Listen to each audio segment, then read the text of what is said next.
Let's go! What's Mario flying around my room for?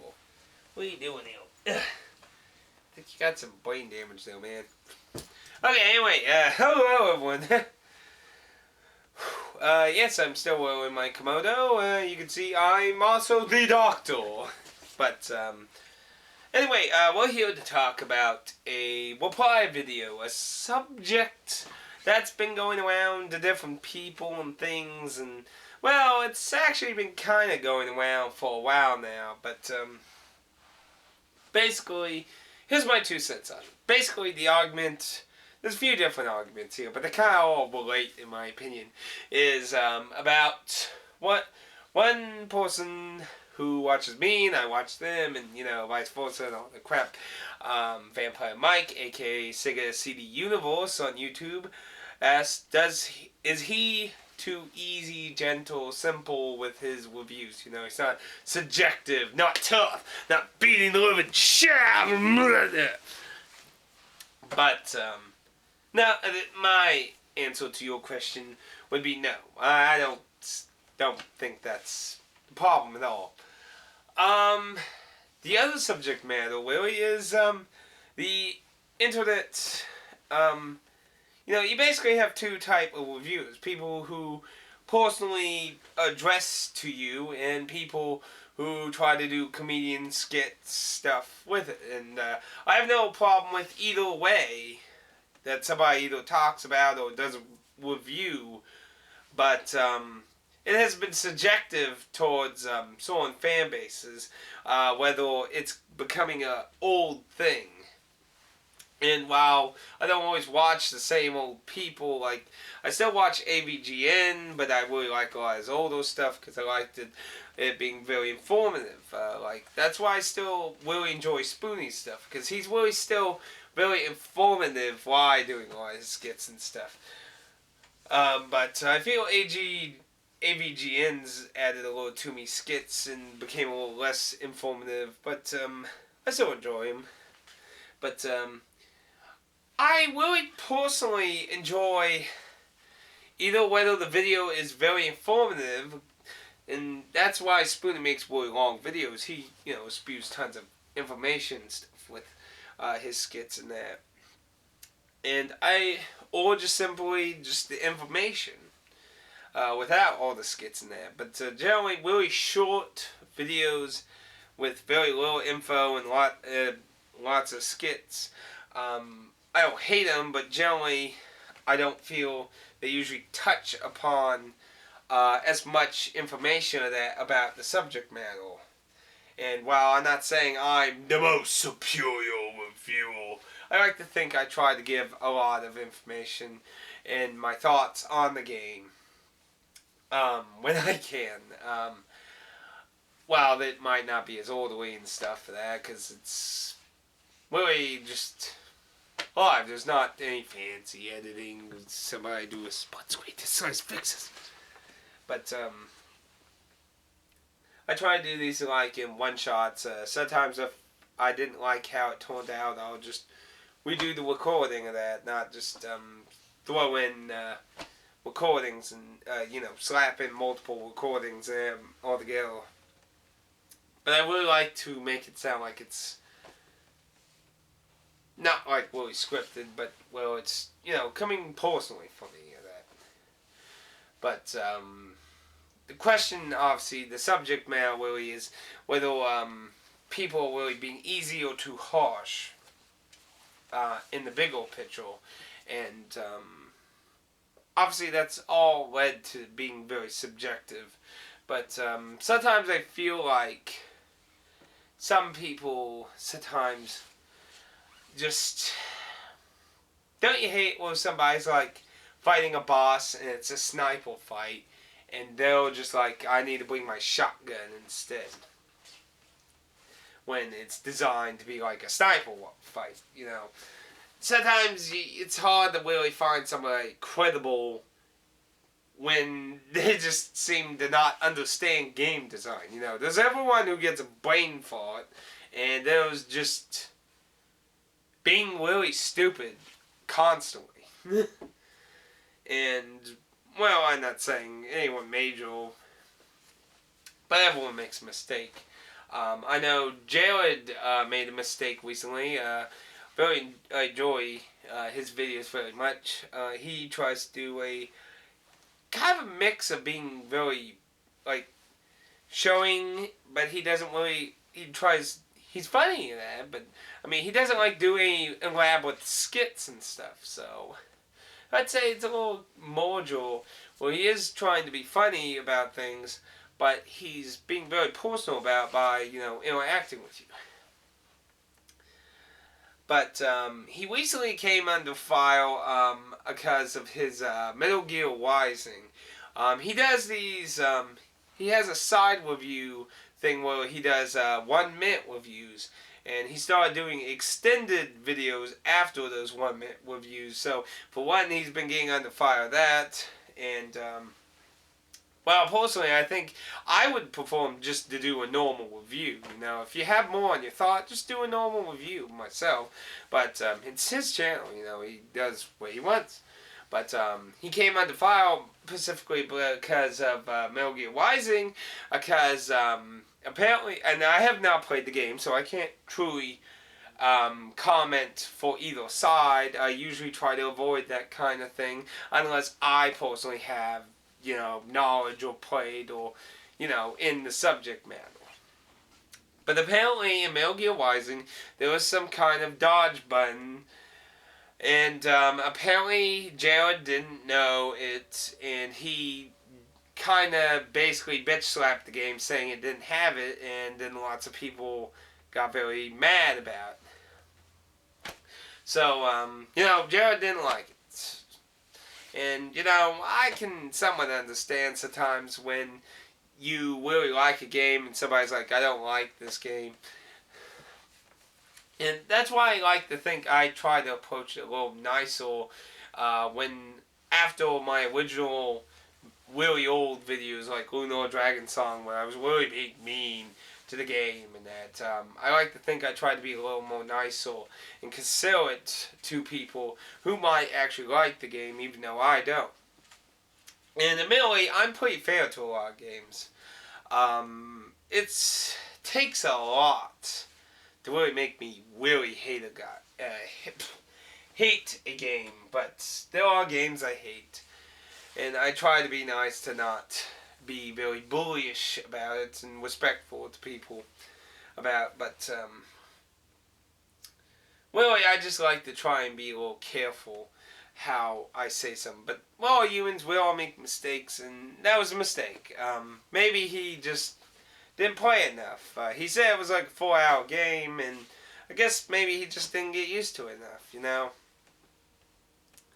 He didn't play enough, I guess. But, everyone sometimes doesn't always realize the full capabilities of what you can do to the maximum. But, I think he deserves a pass and forgiveness on that. I mean, it's just a mistake. But, yeah. I'm kind of losing focus on this, ain't I? But, really, I don't think anyone who does videos like me or Sega CD Universe and that, where we talk a lot about the game, is really a bad way of doing it. And, you can show gameplay footage, but since I'm a small-time partner, I can't show gameplay footage anymore in my videos like that, because you can't claim fair use very simply on YouTube. You're pretty much at a disadvantage on that. So it's really hard for me to even do that for anything that ain't Minecraft, basically, because Minecraft's very terms of use, basically, I might say you can basically do almost anything you want with it, as long as you don't pretend you're us, pretend you're the company, and pretend you have some representative powers with us. But,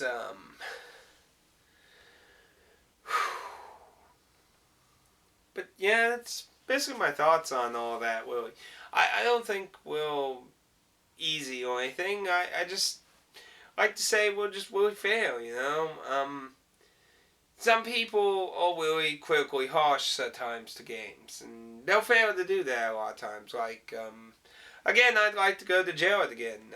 His top 10 worst games of 2012. The game I obviously want to specifically go to in this is, of course. What the hell is it, though? There it is. The Last Story.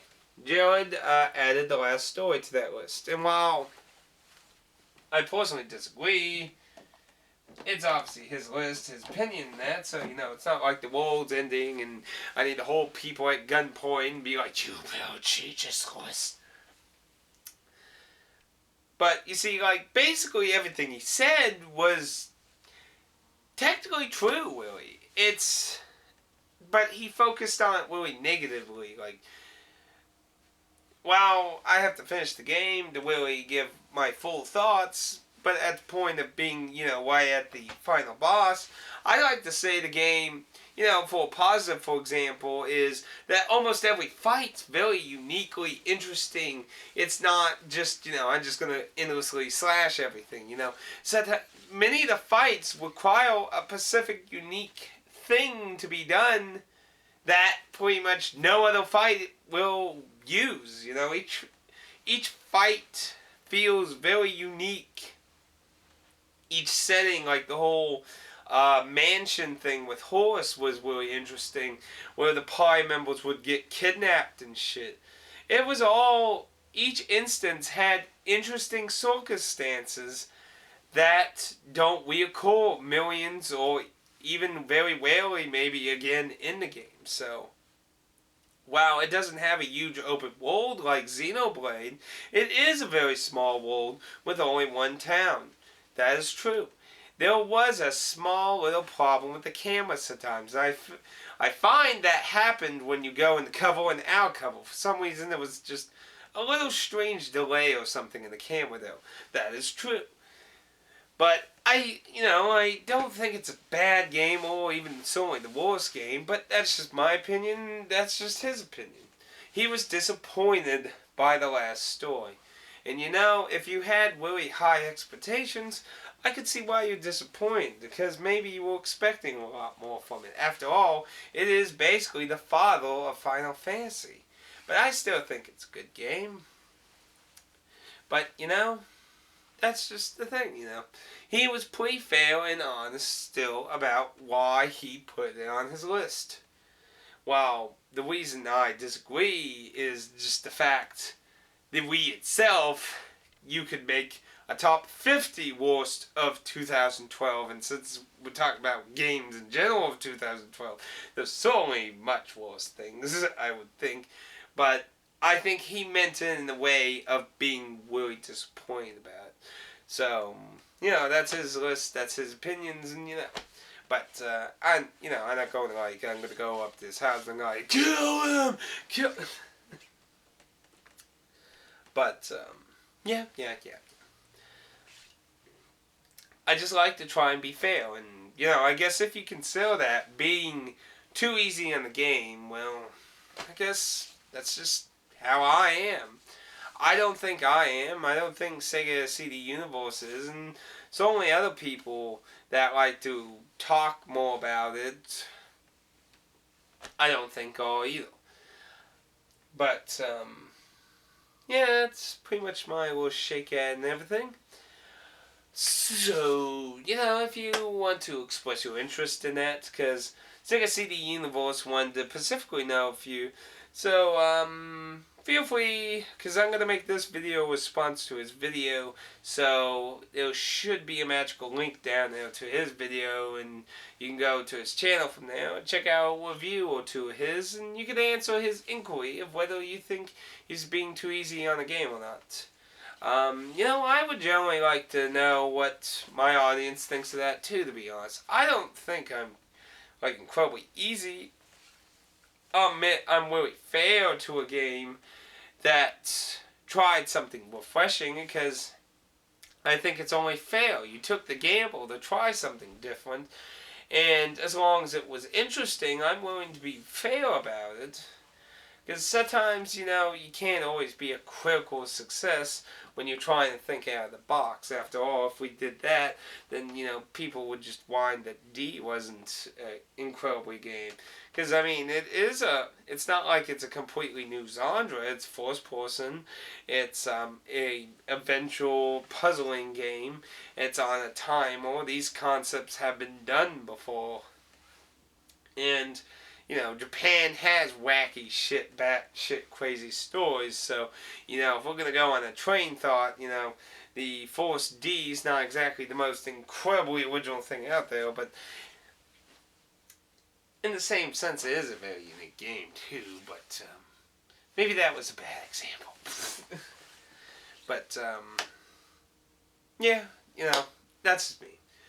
If you want to share your 2 cents on that, please leave a comment. Go check out Sega CD Universe, aka Vampire Mike. You can answer his question if you want, but my answer to it is no, you're not too easy. I like to think you'll fail about. And yeah, that's my 2 cents on all that. So before I go blabbing on more, David Tennant will peek up and say, "Trust me, because I'm the doctor."